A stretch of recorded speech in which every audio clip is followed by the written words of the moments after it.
Првите Христови зборови кога е започнал својата проповед биле покајте се. Што е тоа покаяние?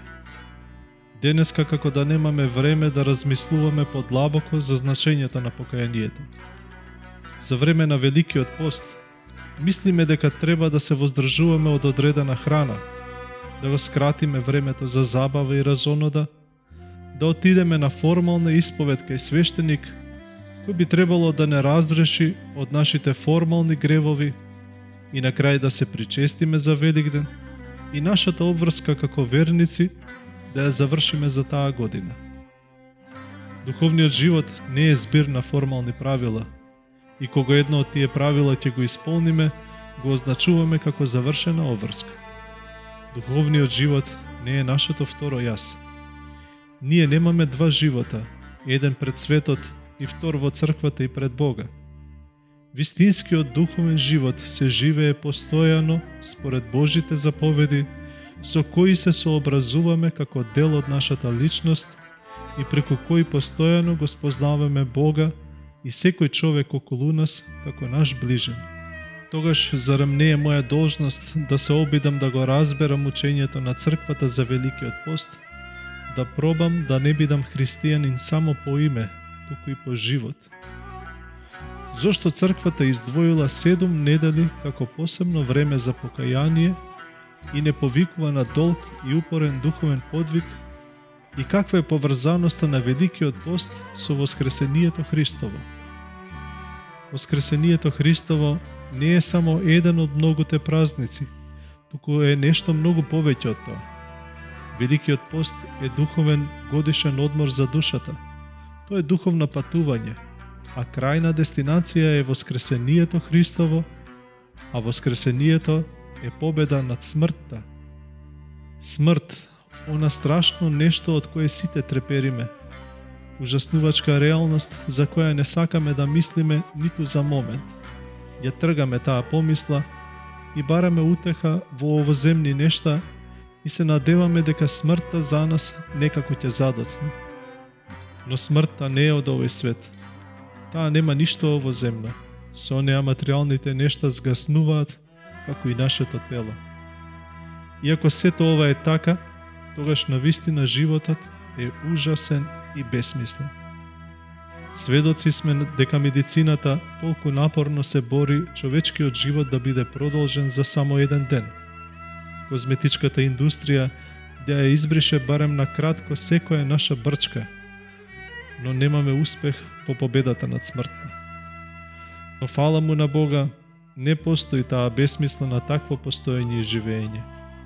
Христос, нашиот Бог, ја победи смртта преку своето воскресение и тоа исто воскресение ни го дарува и нам.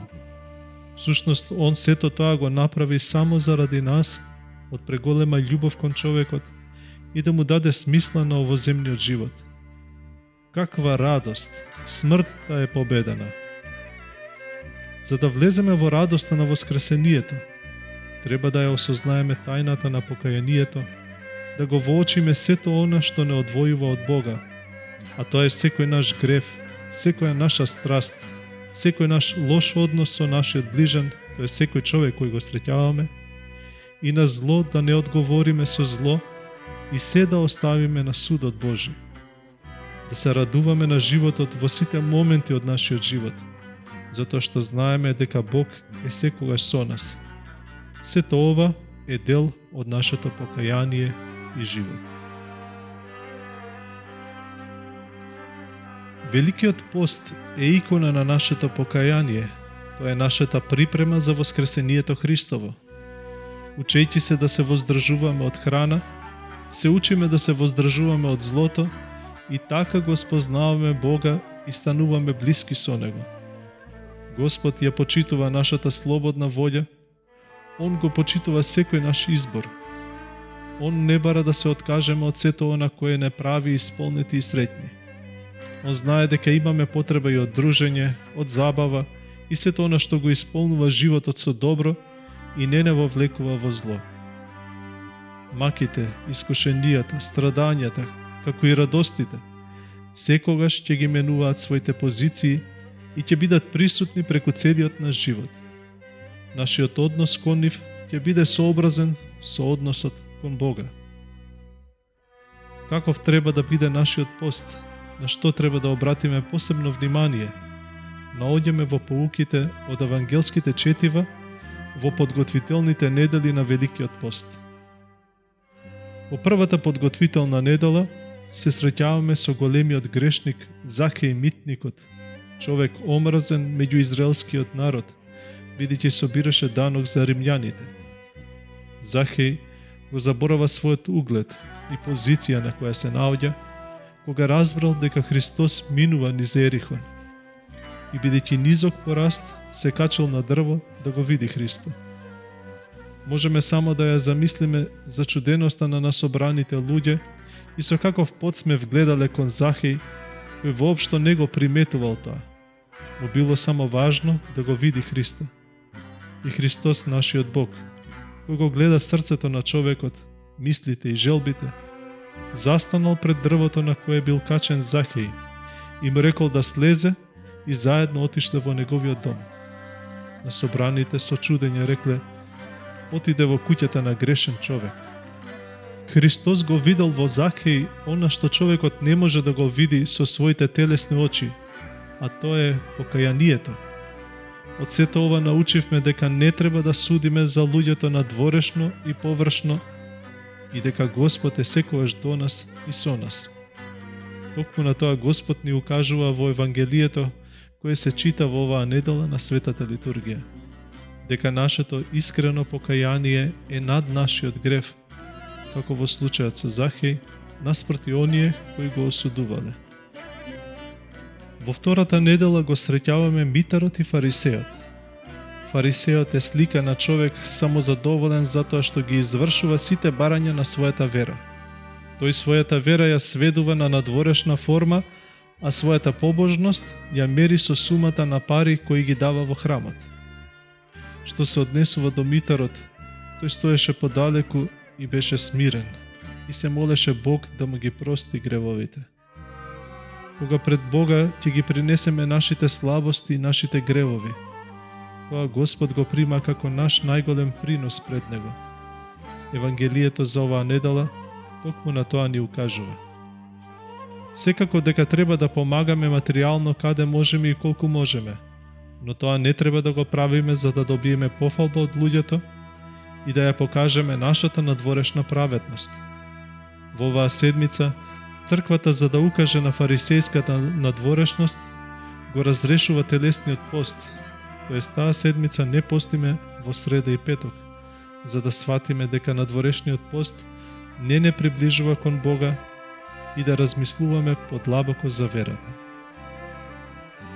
Во третата недела се среќаваме со блудниот син.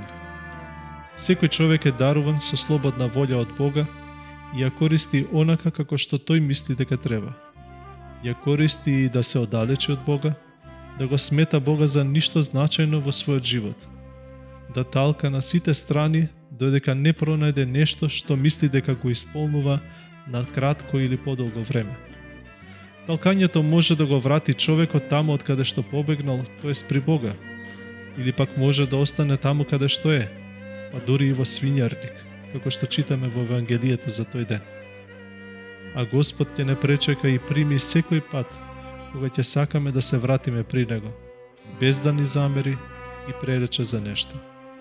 Тоа е неизмерната љубов Божја. Во Евангелието за оваа недела се поучуваме на тоа дека нашата оддалеченост од Бога ја прави онаа празнина и мачнина на бесмисла на животот. А нашето обраќање кон Бога му дава севкупна смисла на животот. Недела на страшниот суд. Во оваа недела љубовта е основна тема. Во овој ден од Евангелието се чита параболата за страшниот суд. Кога Христос повторно ќе дојде, што ќе биде мерка на неговиот суд? Во параболата го слушаме одговорот на ова прашање, а тоа е љубов, и тоа конкретна и лична љубов спрема секое човечко битие, кое според волјата Божја ќе го сретнеме во нашиот живот. Конкретна личност која нема да ја поистоветиме и поврземе со нашата политичка, социјална, верска или било каква друга определеност. Нашата љубов треба да биде иста како Божјата. Љубов која не бара ништо за возврат. Господ на страшниот суд нема да гледа толку на нашите гревови, колку што ќе бара од нас дали сме имале љубов и сострадалност спрема луѓето. Нашата љубов ја доживува својата полнота кога ќе ги љубиме и нашите непријатели и кога на зло не враќаме со зло, туку со добро.